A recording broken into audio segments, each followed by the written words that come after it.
بسم اللہ الرحمن الرحیم۔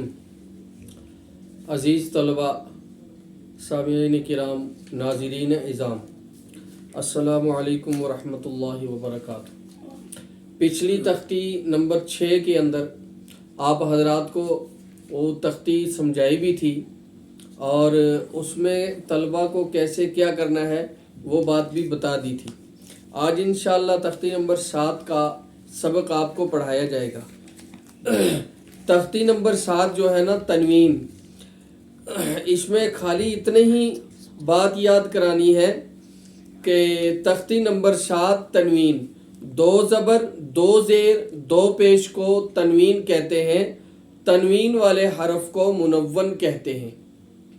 بس اتنی بات ہے اس میں، 2 زیر 2 پیش، 2 زبر 2 زیر 2 پیش کو تنوین کہتے ہیں اور تنوین والے حرف کو منون کہتے ہیں۔ اس کی مشق کیسے کرنی ہے؟ ان حمزہ 2 زبر ان، بن با 2 زبر بن، تن تا 2 زبر تن، سن سا 2 زبر سن، جن جیم 2 زبر جن، حن حا 2 زبر حن، خن خو 2 زبر خن، دن دال 2 زبر دن۔ پڑھو ذرا اچھی طریقے سے۔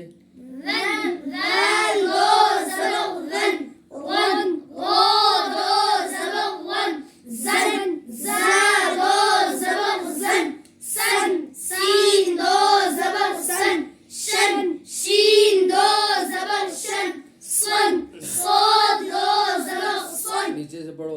ان حمزہ 2 زیر ان، بن با 2 زیر بن،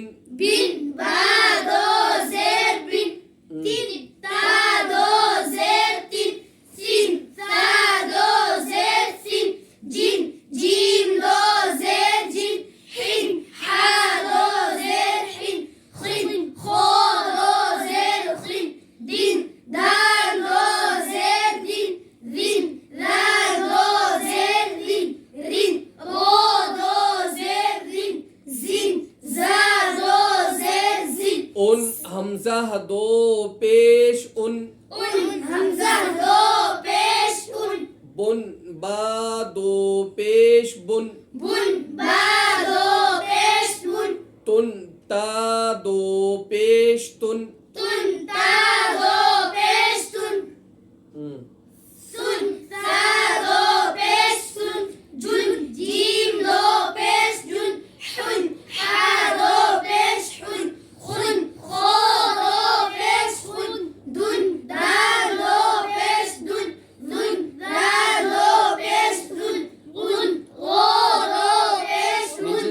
فن فا 2 پیش فن، صف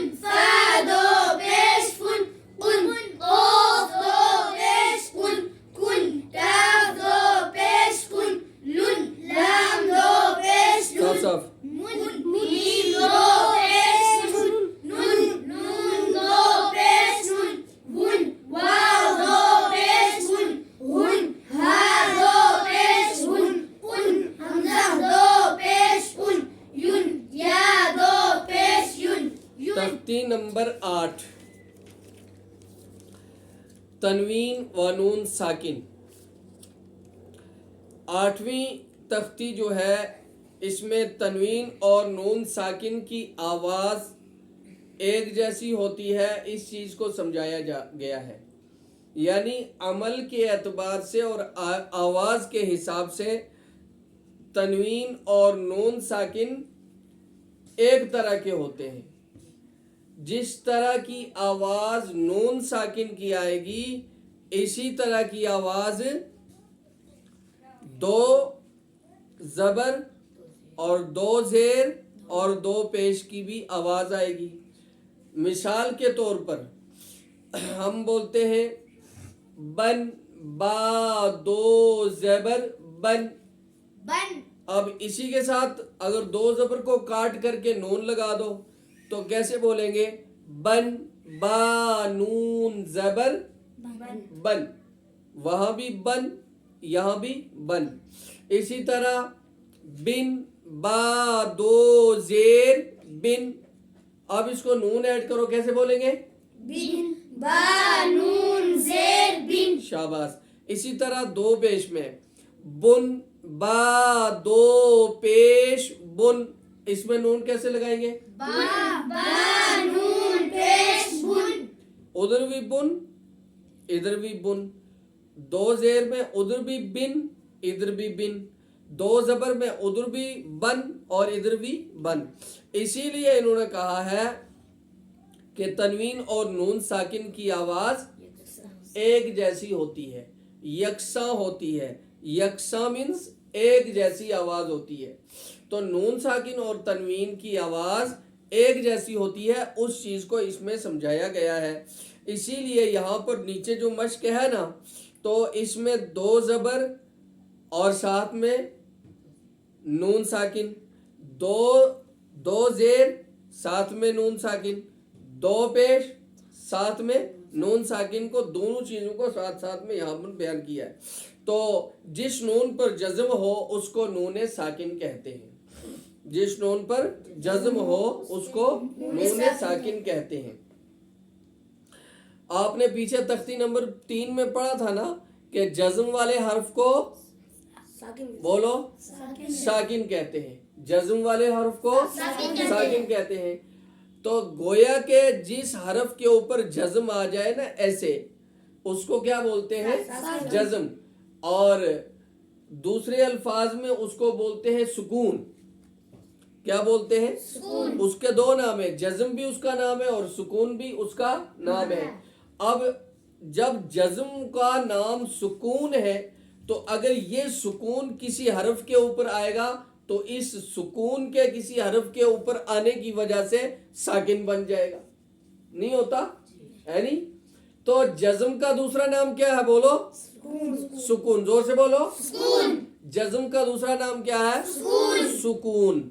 اور جزم کا نام اگر سکون ہے تو جس حرف کے اوپر سکون آئے گا وہ کیا بنے گا؟ ساکن.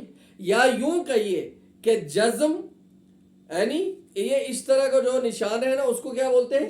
جزم. تو اگر کسی حرف کے اوپر جزم آ جائے اس کو کہتے ہیں مجزوم. کیا بولتے ہیں؟ جزم سے مجزوم، جزم سے مجزوم، ساکن سے اور سکون سے ساکن. کیا؟ سکون سے ساکن، جزم سے مجزوم. جزم بولیں گے تو جس حرف پر جزم آئے گا وہ مجزوم. مجزوم میں یعنی جزم والا حرف. مجزوم کا مطلب کیا ہے؟ جزم والا حرف. اور اگر اس کو سکون کہیں گے تو جس حرف کے اوپر یہ آ جائے گا تو اس حرف کو کیا نام بولیں گے؟ ساکن. اسی لیے کہتے ہیں کہ جزم والے حرف کو ساکن کہتے ہیں. جزم والے حرف کو مطلب کیا ہے کہ جس حرف کے اوپر بھی جزم آ جائے اس حرف کو ساکن کہا جاتا ہے. بات سمجھ میں آئی نہیں؟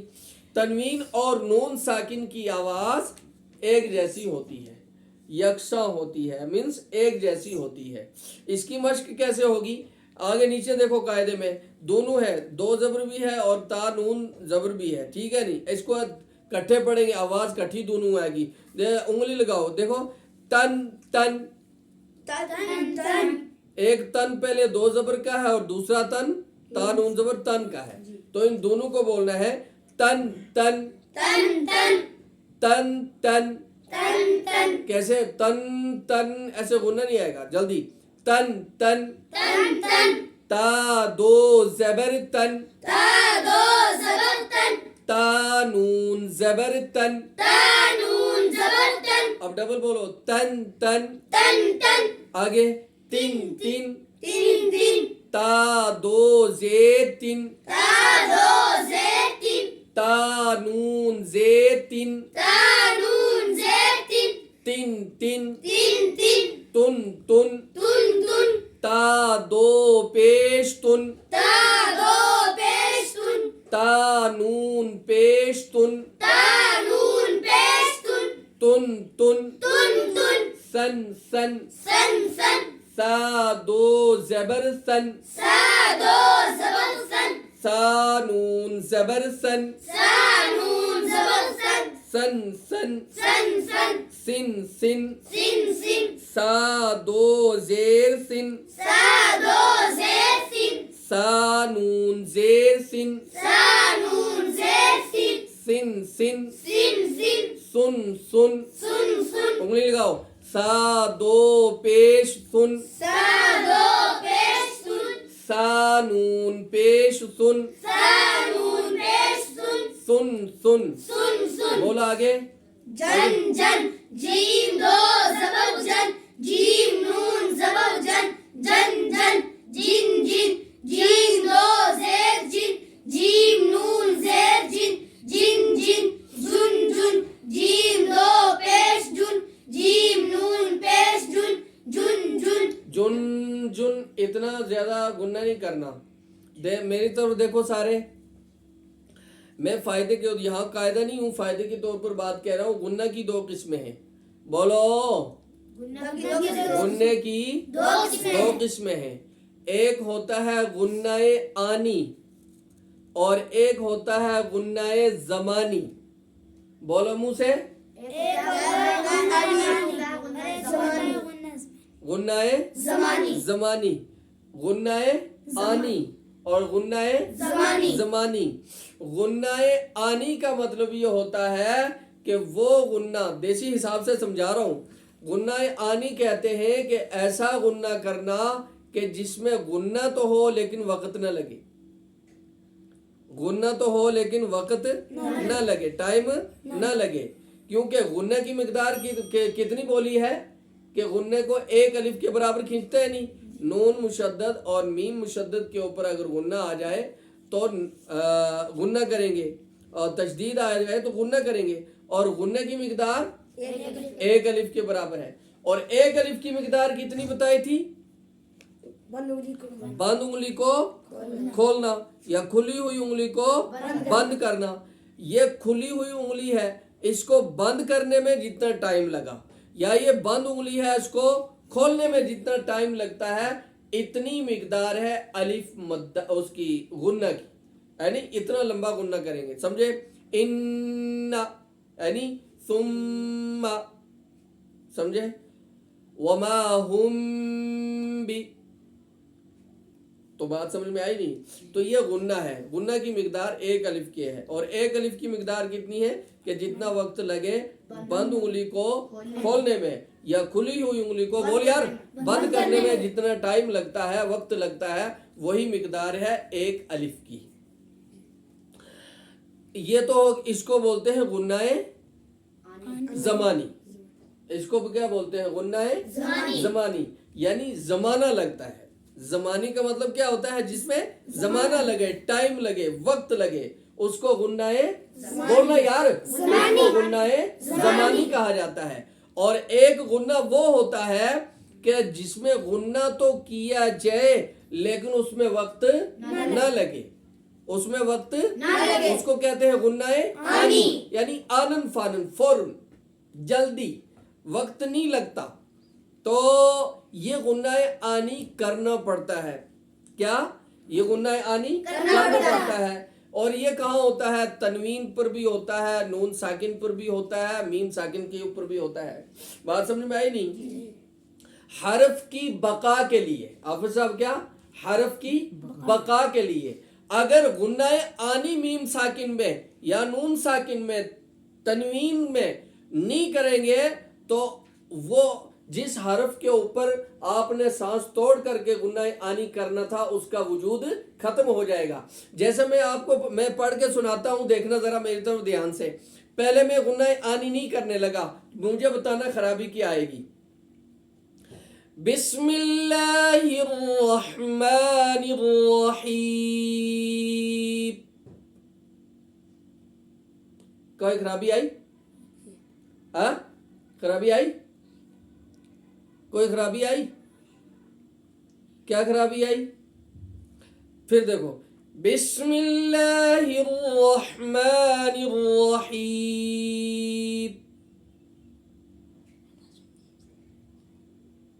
میں نے غنہ آنی کیا؟ نہیں نہ کیا. میم کے اندر میم میں غنہ آنی نہیں کیا، میم ساکن تھی نا یہاں. الحمد للہ رب العالمین، نون ساکن میں غنہ کیا میں نے؟ نہیں کیا. غنہ نہیں کیا میم میں تو اس کا نقصان یہ ہوا کہ پے کی آواز آ گئی. رحیم کیا آواز آئی؟ پے کی آواز آئی. میم کا وجود ختم ہو گیا، میم کا وجود ختم ہو گیا.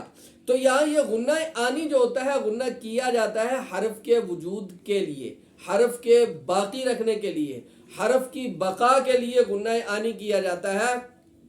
اس میں وقت نہیں لگتا، سمجھے نہیں؟ بسم اللہ الرحمن الرحیم، سمجھے؟ الحمد للہ رب العالمین. یہ جو تھوڑا سا لاسٹ میں غنہ کرتے ہیں اس غنہ کو کہا جاتا ہے غنہ آنی، جس میں وقت نہ لگے. بند انگلی کھولنے میں اور کھلی ہوئی انگلی کے بند کرنے میں جتنا وقت لگتا ہے اس غنہ میں وہ وقت نہیں لگتا، لیکن تھوڑا سا غنہ کیا جاتا ہے تاکہ حرف کا وجود بھی ختم نہ ہو جائے. سمجھے نہیں؟ تو اس لیے نون ساکن میں بھی کرنے جاتے ہیں، جیسے جن جن، جن جن، جن جن، جن جن. سمجھے نہیں؟ اگر بالکل نہیں کریں گے تو کیا جل جل، جٹ بٹ، یہ غنہ آنی نہیں نہ ہو رہا ہے. تو غنہ آنی کرنا پڑتا ہے اور غنہ زمانی بھی کرنا پڑتا ہے. غنہ آنی میں وقت نہیں لگتا اور غنہ زمانی میں وقت لگتا ہے. غنہ کی یہ دو قسمیں یاد رہیں گی. تو اب یہ نیچے تختی نمبر 8 کی نیچے مشق کرو.